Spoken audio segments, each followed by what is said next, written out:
Olá, estamos começando mais um Olhar Independente e no programa de hoje nós vamos exibir 2 curtas. O primeiro é um documentário pernambucano orientado por Marlon Meirelles durante as oficinas do Festival Curta Taquari.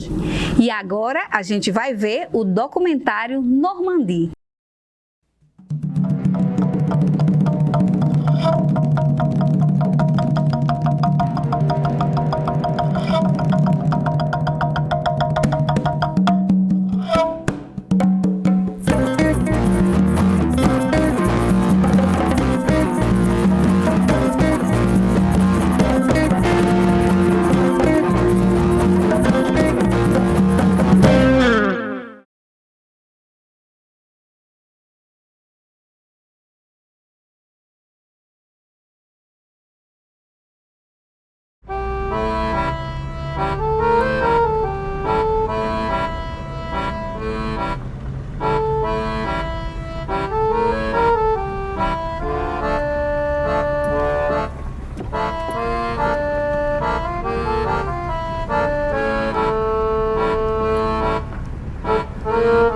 Normalmente, toda vez que a gente ocupa uma fazenda, a gente muda o nome, põe um nome mais adequado para a realidade, né? Homenageando algum lutador, ou alguma data, alguma coisa.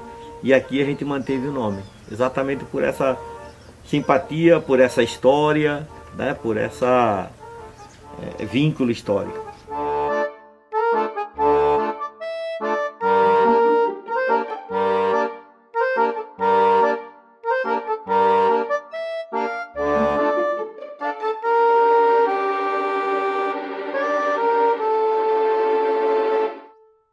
O que se sabe é que, como o proprietário tinha um vínculo militar, inclusive a Casa Grande era utilizada para hospedar da Alto Comando Militar, que vinha assistir aqui o Teatro Nova Jerusalém, enfim, ele tinha uma relação. Então, possivelmente, ele deve ter dado nome para a fazenda com essa relação mais com a Guerra de Normandia, né? Esse assentamento fica às margens da BR-104, aqui no município de Caruaru.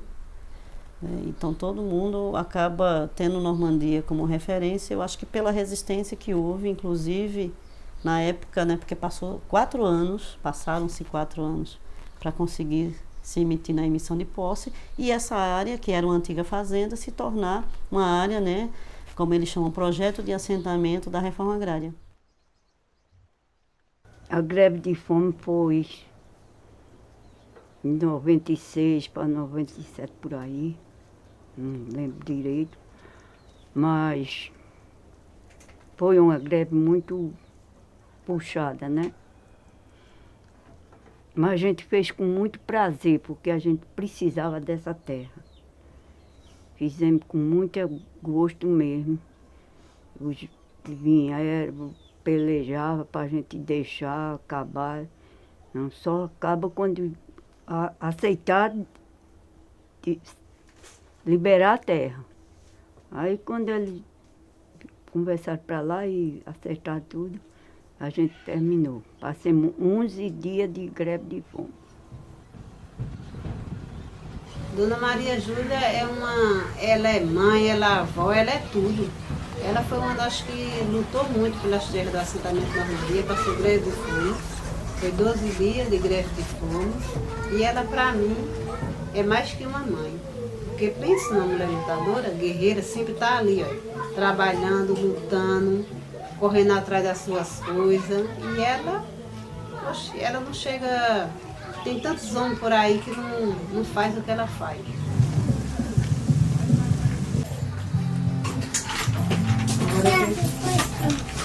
Bora? Vamos? Cadê o outro?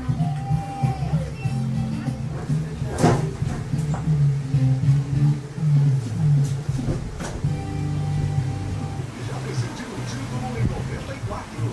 O Galo da Patrusara, frente a frente com o Leão da Ilha. Um confronto cheio de rivalidade e tradição. No futuro que eu espero, assim, do assentamento Normandia, é que a gente evolui. A gente já evoluiu bastante, que a gente cresça cada vez mais, entendeu?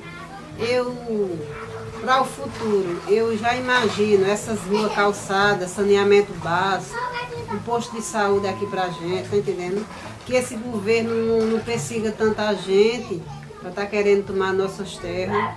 E agora, tempo de pandemia, como a creche está fechada, enquanto não chegar a vacina, não vou colocar Maria Clara na creche, aí eu vou ter que me virar nas 30, porque tem as coisas para resolver, eu ainda tem que ser mãe, professora e tudo, dando aula em casa a ela.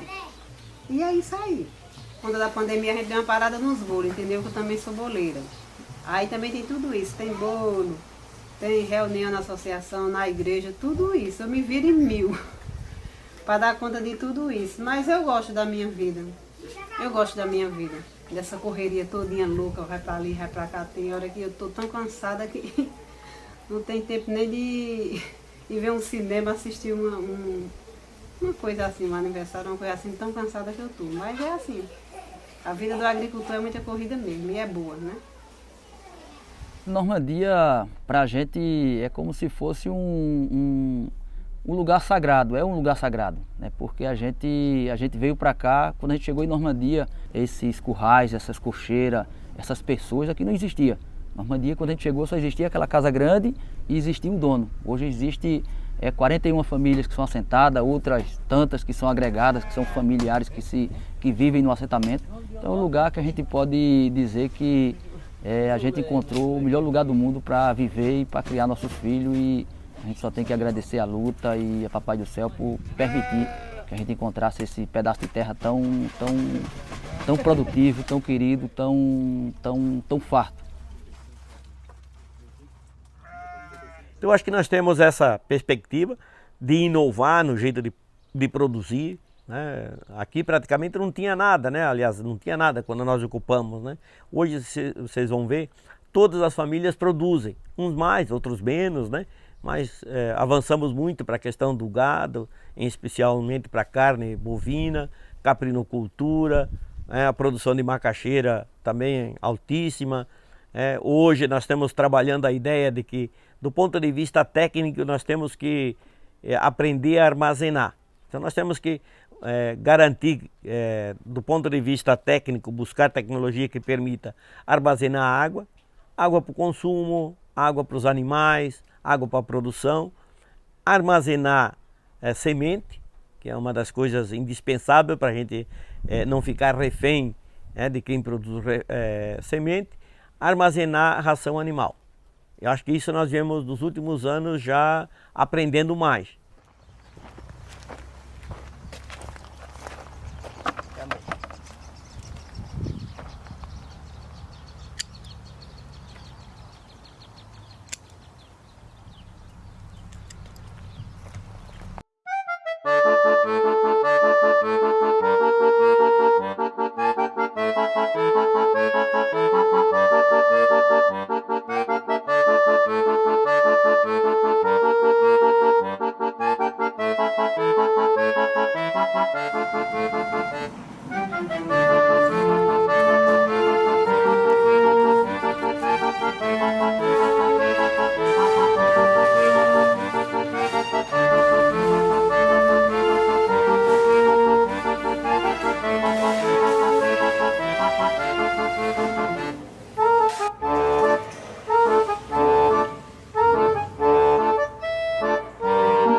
Aqui foi o período, então, do processo de resistência, despejo não.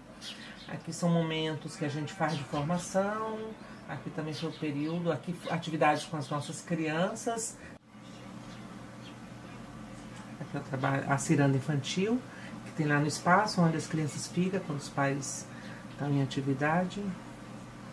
É porque o Movimento Sem Terra, desde a sua gênese, entendeu que não bastava somente a ocupação da terra, a conquista da terra.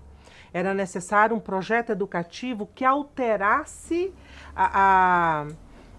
as condições das pessoas, que as pessoas pudessem serem sujeitos desse processo, né? Havia necessidade de um projeto educativo que pudesse educar as pessoas com outros valores e se autogestionar, se auto-organizar para conduzir um processo autônomo. É necessário um projeto educativo também que possibilite isso. Então, eu acho que Paulo Freire, o seu pensamento como um todo foi importante, mas se pegar em termos de uma frase do Paulo Freire que eu gosto muito e que a gente toma como um elemento para a nossa educação, é que educar é um ato político. O Paulo Freire, ele rompe com a ideia de neutralidade da educação. Então, quando ele afirma que educar é um ato político, a gente tinha uma ideia de que a educação tinha que ser neutra. Ele disse, num país que nem o nosso, não pode ter neutralidade na educação.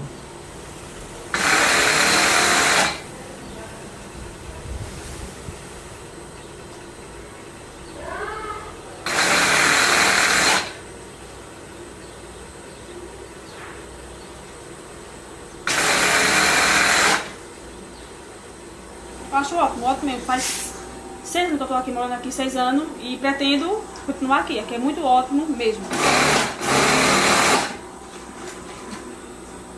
Não tá muito bom porque não tem as festazinhas, né, de São João, que sempre tinha, né? Sempre fazia na sede ali em cima. Mas vamos vencer, né? Essa guerra que tá aí. Nós vence e continuar de novo.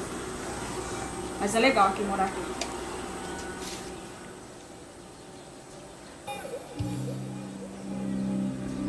Música que a gente faz com muito carinho pra vocês, não é isso? Mas... Bora! Eu sou o filho sem sorte,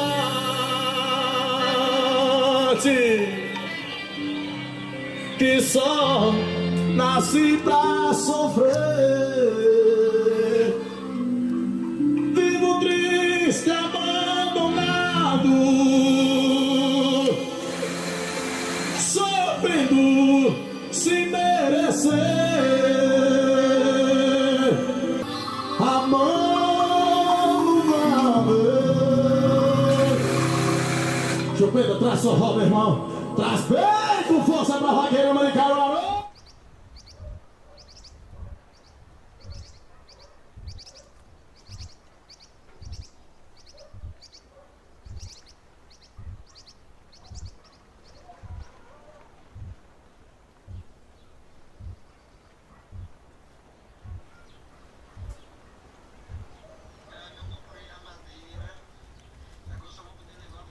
Como a gente tinha a placa de Marielle Franco, um amigo, ao passar por aqui, depois, como agradecimento à hospedagem, me presenteou com a placa do Bacurau. Achei muito legal, já que Bacurau tem uma simbologia, foi um filme que trouxe um conteúdo interessante, né, de resistência, de organização e de luta.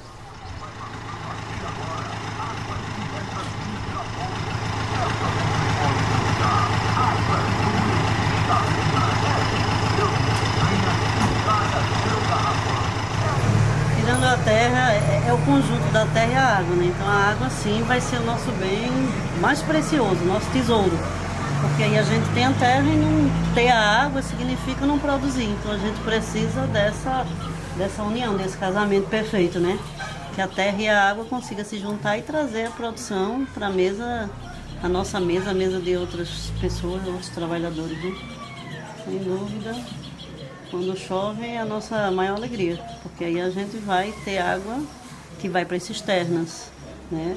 Vai ter água, vai armazenar de alguma maneira os depósitos que nós temos para poder garantir ter mais água, ter uma reserva mais para frente.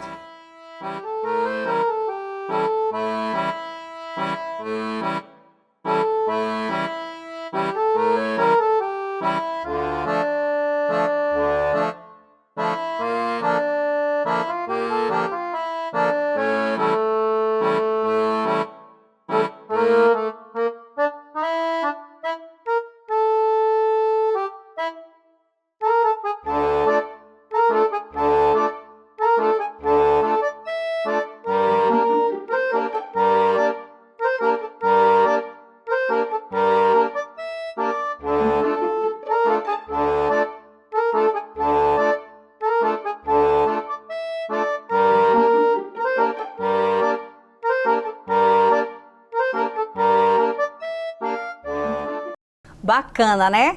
E agora a gente vai exibir um segundo filme, uma ficção um tanto inusitada, A Cartomante. E para falar sobre essa produção, a gente recebe o realizador Arthur Marques. Seja bem-vindo, Arthur, aqui ao Olhar Independente. Muito obrigado pelo convite, estou muito feliz de estar aqui. Pois é, eu começo dizendo que é uma ficção um tanto inusitada, né? A gente vai ver que ela tem um desfecho que é um pouco engraçado, mas também trágico, né? Sim. E aí, como é que surgiu, né, a proposta dessa ficção? Ela surgiu como um trabalho de direção de fotografia do professor Carlos II, que ele pediu pra gente pensar em uma cena para ser feita dentro de um estúdio de TV. E aí a gente começou, se dividiu em grupos, e a gente começou a fazer um brainstorm de o que ele poderia fazer. Aí a gente jogou várias ideias, mas aí foi Maria Jaqueline, que foi meio que a roteirista-chefe, e ela jogou a ideia de fazer uma conversa de uma cartomante com a cliente. Aí a gente viu que dava para fazer, a gente começou a pensar e tudo mais. E o curioso dessa questão do twist da cartomante é que isso não estava desde o início. Quando foi jogada a ideia, meio que se montou uma sala de roteirista, todo mundo foi discutindo as coisas. Enquanto a gente ia pensando e tal, foi evoluindo de só uma simples cena, que deveria ser montar um cenário e uma situação, para realmente ter um plot. Uma história, né? Com começo, sim. meio e fim. E meio que foi muito legal, porque, pelo menos dentro da faculdade, esse foi um dos trabalhos que mais teve um trabalho em equipe, digamos assim. Sim. Porque teve muito pensando na fotografia, na direção de arte, no próprio roteiro, na maquiagem, nas personagens.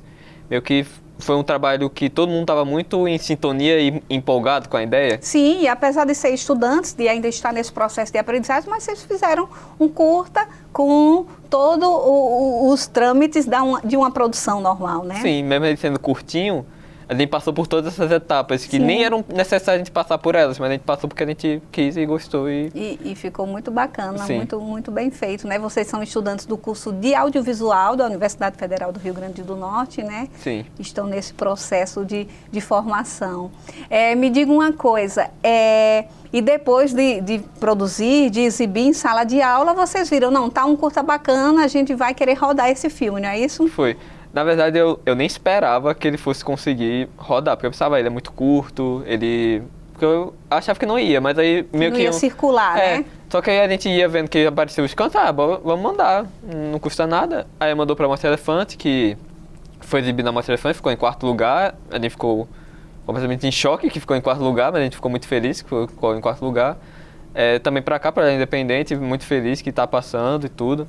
E eu acho que deu certo, porque sempre quando a gente mostra o curta, sempre quando chega no final dele, eu observando as pessoas assistindo, eu sempre percebo a reação das pessoas. Aí quando eu vejo a reação das pessoas, eu percebo, o negócio tá bom, dá pra... Funcionou, ele né? funciona. Ele tá sendo bem recebido. Sim, isso me deixa muito feliz, de fato, muito feliz, porque eu editei e dirigi ele, então... Eu meio que estava lá desde o início, eu estava lá até o finalzinho dele. Sim. E foi sua primeira experiência como direção? Desse formato, assim, uma mais profissional, Sim, foi. né? Antes, as coisas que eu dirigi eram ou eu muito sozinho, ou coisas que não tinham tantas essas etapas, tipo, direção de arte, Sim. direção de fotografia, edição e tudo mais. Mas coordenando uma equipe assim, foi a primeira vez que eu fiz. E as atrizes? As atrizes, na verdade, elas não são atrizes, elas são também do nosso curso. Uma delas é a roteirista, que é a cartomante, que é a Laura Abreu. Ela foi uma das roteiristas, ela que trouxe a ideia de ser a amante. E a outra é a Ana Clara, que ela também é meio que uma diretora. As duas são da Rabicó, tudo da Rabicó Produções, então elas são meio que diretores e editores. E o impressionante é que nem teve ensaio direito esse negócio. Elas leram o texto e foram fazendo naturalmente e saiu perfeitamente. Bacana, Arthur. Então vamos assistir agora a Cartomante. Eu vejo um campo de energia à sua volta. Uma grande incerteza e medo. Você tá com medo de ter sido traída por um grande amor, Jéssica? Como é que você sabe? Querida, eu vejo, ouço e sinto tudo. Então é verdade. As cartas revelam toda a verdade. Vamos descobrir agora.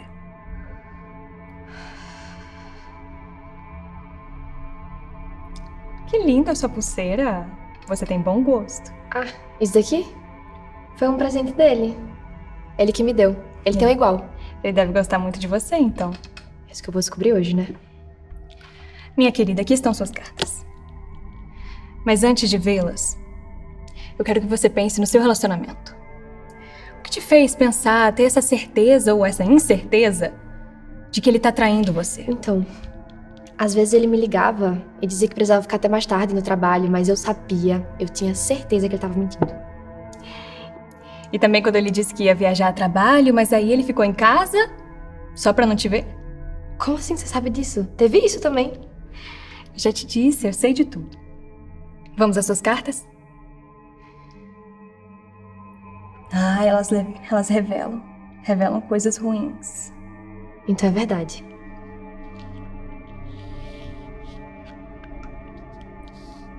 A torre significa ruptura, uma quebra de alguma coisa.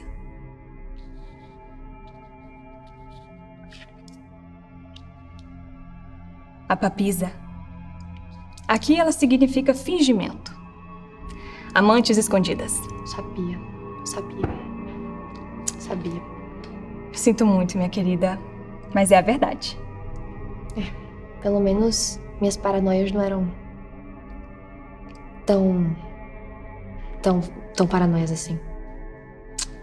Eu sinto muito, Jéssica. Mas olha, eu te desejo uma boa sorte nessa sua nova jornada, nessa sua nova fase da vida, que vai dar tudo certo. Obrigada, Madame Alice. Foi nada, minha querida.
Muito obrigada, Arthur, pela participação. A gente acabou de ver a Cartomante, né? Desejo sucesso aí e que ela possa circular em muitos festivais. Muito obrigado.